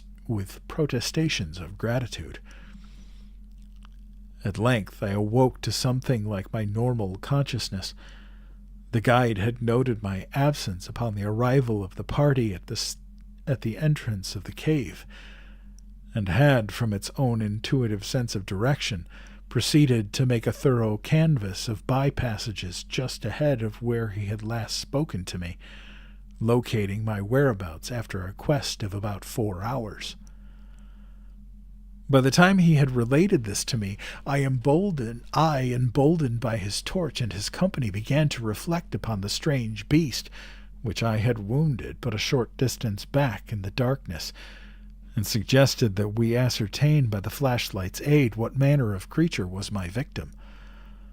Accordingly, I retraced my steps, this time with a courage born of companionship, to the scene of my terrible experience. Soon we descried the white object upon the floor, an object whiter than the gleaming limestone itself. Cautiously advancing, we gave vent to a simultaneous ejaculation of wonderment, for of all the unnatural monsters either of us had in our lifetimes beheld, this was in surpassing degree the strangest. It appeared to be an anthropoid ape of large proportions, escaped perhaps from some itinerant menagerie. Its hair was snow white, a thing due no doubt to the bleaching action of a long existence within the inky confines of the cave. But it was also surprisingly thin, being indeed largely absent save on the head, where it had such length and abundance that it fell over the shoulders in considerable profusion. The face was turned away from us, as the creature lay almost directly upon it. The inclination of the limbs was very singular, explaining, however, the alteration in their use which I had before noted, whereby the beast used sometimes all 4, and on other occasions but 2 for its progress. From the tips of the fingers or toes, long rat-like claws extended. The hands or feet were not prehensile, a fact that I ascribed to that long residence in the cave, which, as I before mentioned, seemed evident from the all-pervading and almost unearthly whiteness so characteristic of the whole anatomy. No tail seemed to be present. The respiration had now grown very feeble, and the guide had drawn his pistol with the evident intent of dispatching the creature, when a sudden sound emitted by the latter caused the weapon to fall unused. The sound was of a nature difficult to describe. It was not like the normal note of any known species of simian, and I wonder if this unnatural quality were not the result of a long continued and complete silence, broken by the sensations produced by the advent of the light, a thing which the beast could not have seen since its first entrance into the cave. The sound, which I might feebly attempt to classify as a kind of deep-toned chattering, was faintly continued. All at once a fleeting spasm of energy seemed to pass through the frame of the beast. The paws went through a convulsive motion, and the limbs contracted. With a jerk, the white body rolled over so that its face was turned in our direction. For a moment I was so struck with horror at the eyes thus revealed that I noted nothing else. They were black, those eyes, deep, jetty black in hideous contrast to the snow-white hair and flesh. Like those of other cave denizens, they were deeply sunken into their orbits, and were entirely destitute of iris. As I looked more closely, I saw that they were set in a face less prognathous than that of the average ape, and infinitely less hairy. The nose was quite distinct. As we gazed upon the uncanny sight presented to our vision, the thick lips opened and several sounds issued from them, after which the thing relaxed in death. The guide clutched my coat sleeve and trembled so violently that the light shook fitfully, casting weird moving shadows on the walls. I made no motion, but stood rigidly still, my horrified eyes fixed upon the floor ahead. The fear left, and wonder, awe, compassion, and reverence succeeded in its place, for the sounds uttered by the stricken figure that lay stretched out on the limestone had told us the awesome truth. The creature I had killed, the strange beast of the unfathomed cave, was or had at one time been a man.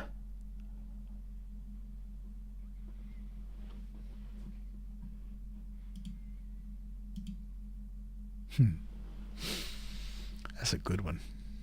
I like that one.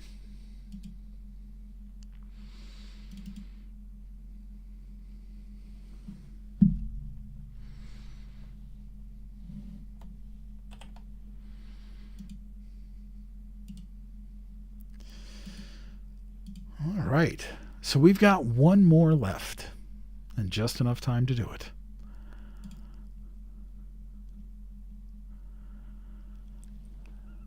And this one, our final story for the evening,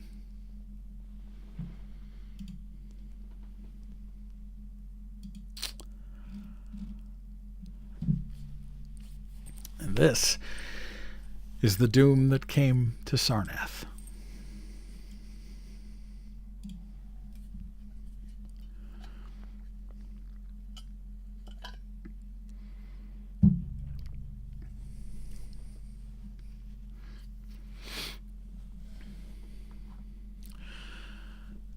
There is in the land of Manar a vast, still lake that is fed by no stream, and out of which no stream flows. 10,000 years ago there stood by its shore the mighty city of Sarnath, but Sarnath stands there no more. It is told that in the immemorial years when the world was young, before ever the men of Sarnath came to the land of Manar, another city stood beside the lake, the grey stone city of Ib, which was old as the lake itself, and peopled with beings not pleasing to behold. Very odd and ugly were these beings, as indeed were most beings of the world, yet inchoate and rudely fashioned. It was written on the brick cylinders of Kadathron that the beings of Ib were in hue as green as the lake and the mists that rise above it, that they had bulging eyes, pouting flabby lips, and curious ears, and were without voice. It is also written that they had descended one night from the moon in a mist, they and the vast still lake and grey stone city Ib.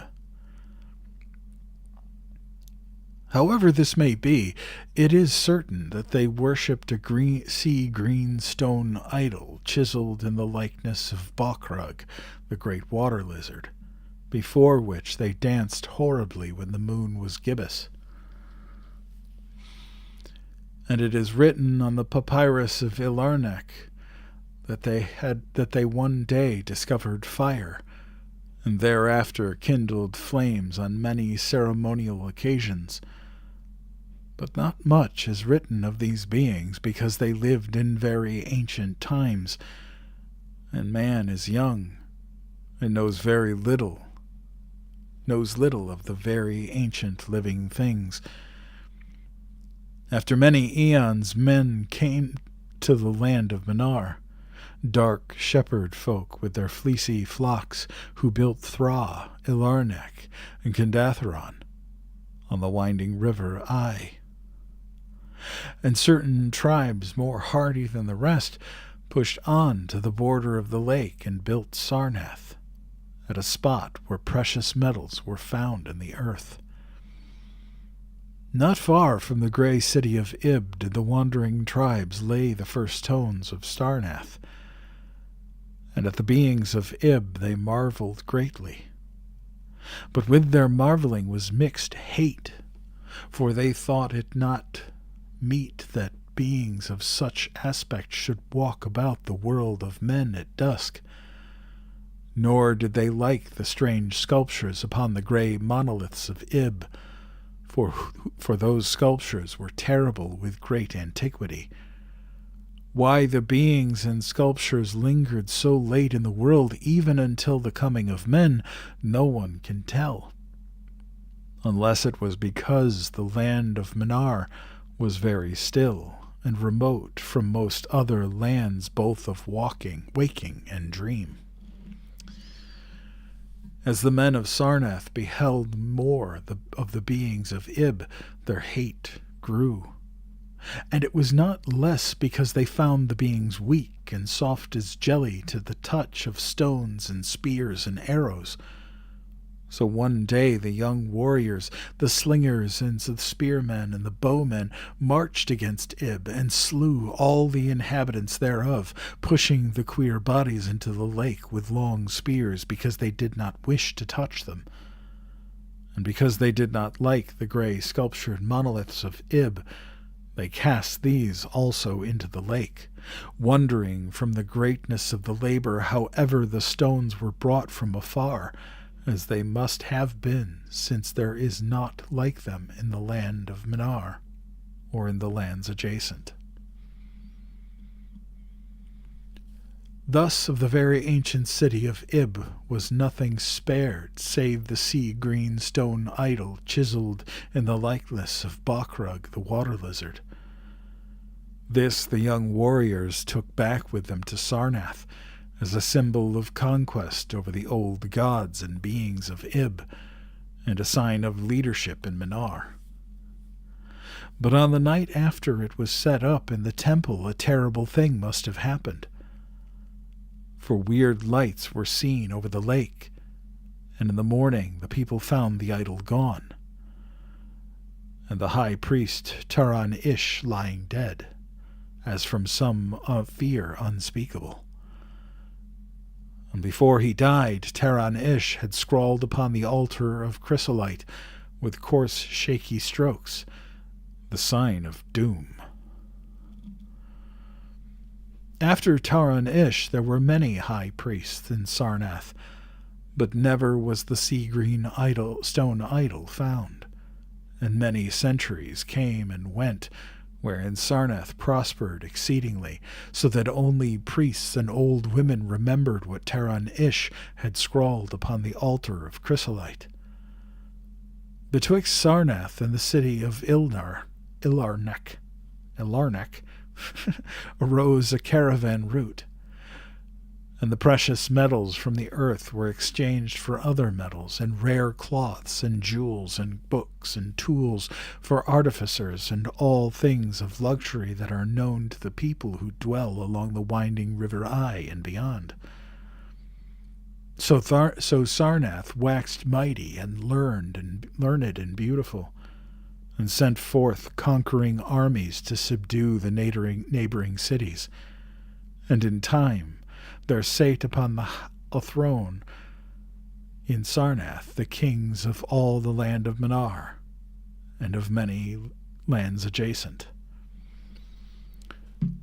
The wonder of the world and the pride of all mankind was Sarnath the Magnificent. Of polished, desert-quarried marble were its walls, it in height 300 cubits, and in breadth 75, so that chariots might pass each other as men drove them along the top. For full 500 stadia did they run, being open only on the side toward the lake, where green stone wall kept back the waves that rose oddly once a year at the festival of the destroying of Ib. In Sarnath were 50 streets from the lake to the gates of the caravans, and 50 more intersecting them. With onyx were they paved, save those whereon the horses and camels and elephants trod, which were paved with granite.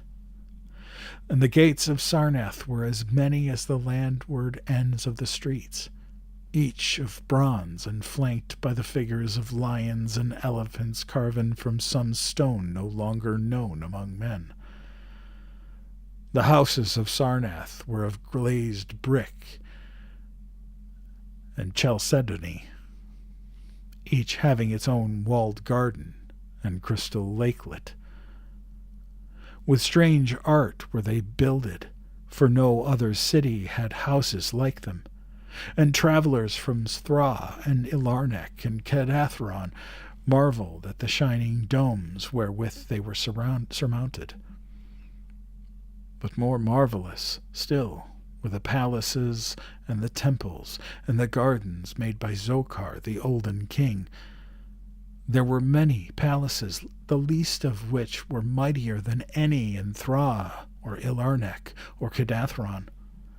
So high were they that one within might sometimes fancy himself beneath only the sky. Yet when lighted with torches dipped in the oil of Dother, their walls showed vast paintings of kings and armies, of a splendor at once inspiring and stupefying to the beholder.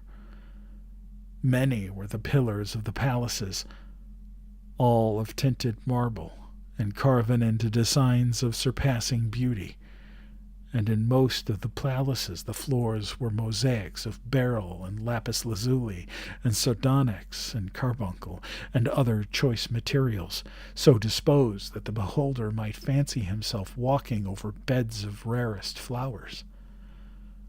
And there were likewise fountains which cast scented waters about in pleasing jets arranged with cunning art. Outshining all others was the palace of the kings of Manar, and of the lands adjacent. On a pair of golden crouching lions rested the throne, many steps above the gleaming floor, and it was wrought of one piece of ivory, though no man lives who knows whence so vast a piece could have come. In that palace there were also many galleries and many amphitheaters where lions and men and elephants battled at the pleasure of the kings. Sometimes the amphitheaters were flooded with water conveyed from the lake in mighty aqueducts, and then were enacted stirring sea fights or combats betwixt swimmers and deadly marine things. Lofty and amazing were the 17 tower-like temples of Sarnath, fashioned of bright multicolored stone not known elsewhere. A full 1,000 cubits high stood the greatest among them, wherein the high priest dwelt with a magnificence scarce less than that of the kings. On the ground were halls so vast and splendid as those of the palaces, where gathered throngs in worship to Zokalar and Tamash and Loban, the chief gods of Sarnath, whose incense-enveloped shrines were as the thrones of monarchs, Not like the icons of other gods were those of Zokalar and Talmash and Loban, for so close to life were they that one might swear the graceful bearded gods themselves sate on the ivory thrones.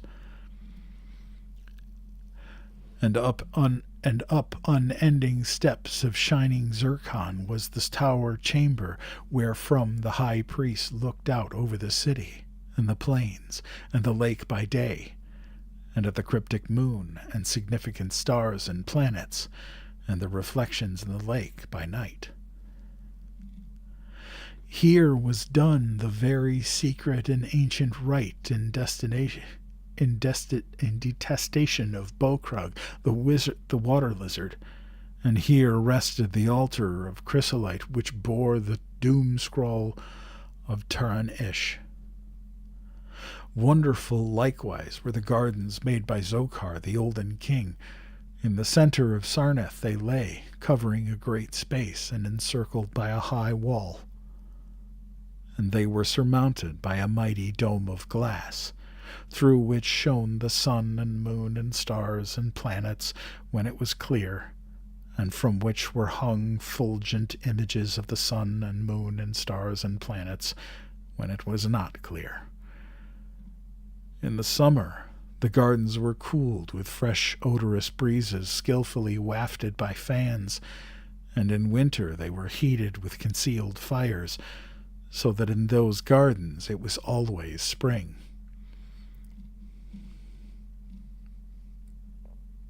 There ran little streams over bright pebbles, dividing meads of green and gardens of many hues, and spanned by a multitude of bridges. Many were the waterfalls in their courses, and many were the lilied lakelets into which they expanded.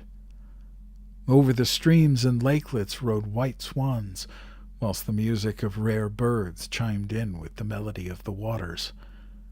In ordered terraces rose the green banks, adorned here and there with bowers of vines and sweet blossoms, and seats and benches of marble and porphyry. And there were many small shrines and temples where one might rest or pray to small gods. Each year there was celebrated in Sarnath the feast of the destroying of Ib, at which time wine, song, dancing, and merriment of every kind abounded. Great honors were then paid to the shades of those who had annihilated the odd ancient beings, and the memory of those beings and their elder gods was derided by dancers and lutanists crowned with roses from the gardens of Zokar. And the kings would look out over the lake and curse the bones of the dead that lay beneath it. At first the high priests liked not these festivals, for there had descended amongst them queer tales of how the sea-green Acon had vanished, and how Turan Ish had died from fear and left a warning. And they said that from their high tower they sometimes saw lights beneath the waters of the lake. But as many years passed without calamity, even the priests laughed and cursed and joined in the orgies of the feasters. Indeed, had they not themselves in their high tower often performed the very ancient and secret rite in detestation of Bokrug the water lizard? And 1,000 years of riches and delight passed over Sarnath, wonder of the world and pride of all mankind. Gorgeous beyond thought was the feast of the 1,000th year of the destroying of Ib. For a decade had it been talked in the land of Minar, and as it drew nigh there came to Sarnath on horses and camels and elephants men from Thra, Ilarnek, and Kadathron, and all the cities of Minar and the lands beyond. Before the marble walls on the appointed night were pitched the pavilions of princes and the tents of travelers, and all the shore resounded with the song of happy revelers. Within his banquet hall reclined Nargis Hay, the king drunken with ancient wine from the vaults of conquered Pnath, and surrounded by feasting nobles and hurrying slaves. There were eaten many strange delicacies at that feast. Peacocks from isles of Neril in the middle ocean, young goats from the distant hills of Implan, heels of camels from the Byzanic desert, nuts and spices from Siderithian groves, and pearls from wave marsh metal dissolved in the vinegar of Thra. Of sauces there were an untold number, prepared by the subtlest cooks in all Minar, and suited to the palate of every feaster. But most prized of all, the viands were the great fishes from the lake, each of vast size and served up on golden platters set with rubies and diamonds.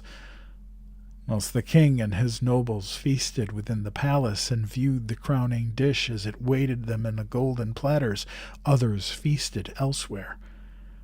In the tower of the great temple the priests held revels, and in pavilions without the walls and the princes of the neighboring lands made merry.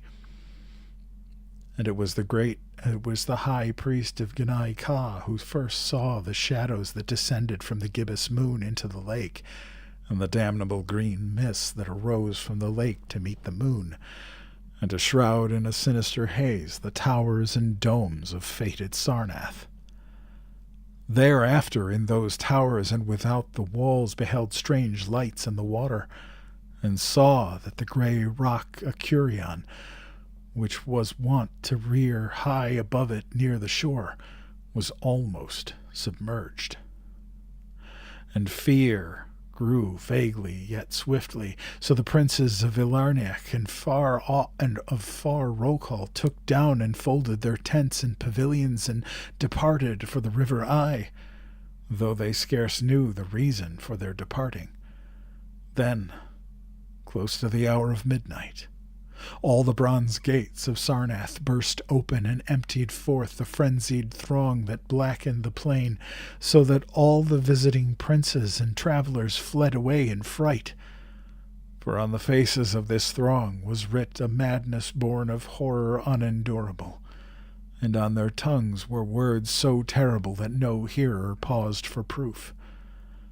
Men whose eyes were wild with fear shrieked aloud of the sight within the king's banquet hall, where through the windows were seen no longer the forms of Nargis Hay and his nobles and slaves, but a horde of indescribable green voiceless things with bulging eyes, pouting flabby lips, and curious ears, things which danced horribly, bearing in their paws golden platters set with rubies and diamonds containing uncouth flames. And the princes and travelers, as they fled from the doomed city of Sarnath on horses and camels and elephants, looked again upon the mist-begetting lake, and saw the grey rock Acurion was quite submerged. Through all the land of Minar, and the lands adjacent, spread the tales of those who had fled from Sarnath, and caravans sought that accursed city and its precious metals no more.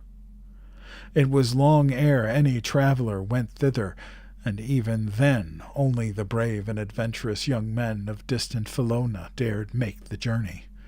Adventurous young men of yellow hair and blue eyes who are no kin to the men of Minar. These men indeed went to the lake to view Sarnath, but though they found the vast lake still itself, and the grey rock Acurion which rears high above it near the shore, they behold not the wonder of the world and pride of all mankind. Where once had risen walls of 300 cubits and towers yet higher, now stretched only the marshy shore, and where once had dwelt 50 millions of men, now crawled only the detestable green water lizard. Not even the mines of precious metal remained, for doom had come to Sarnath.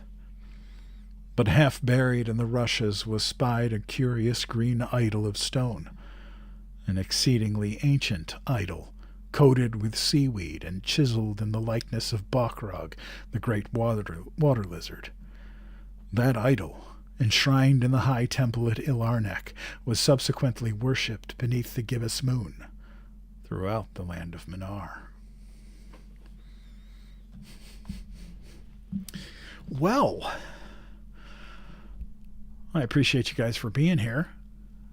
Thank you all for all the likes and the follows and the shares and everything, the gifts. That's wonderful. And that's where we'll leave our stories for tonight. Some things are built to last, and some are only ever meant to fade. But for a little while, we get to sit with them and remember. Thank you all for spending time with me tonight. Join me on Friday for another story time with Undead Papa, where we will read Nightfall by Isaac Asimov, and on Sunday, where we will continue our journey with the tale of Despero. If you enjoy these stories and would like to help support what I do here, please consider subscribing. It's only $2.99 a month, and it helps keep the campfire lit. Until then, please be kind to each other. And be kind to yourself. Because kindness matters. And so do you. Good night, everybody.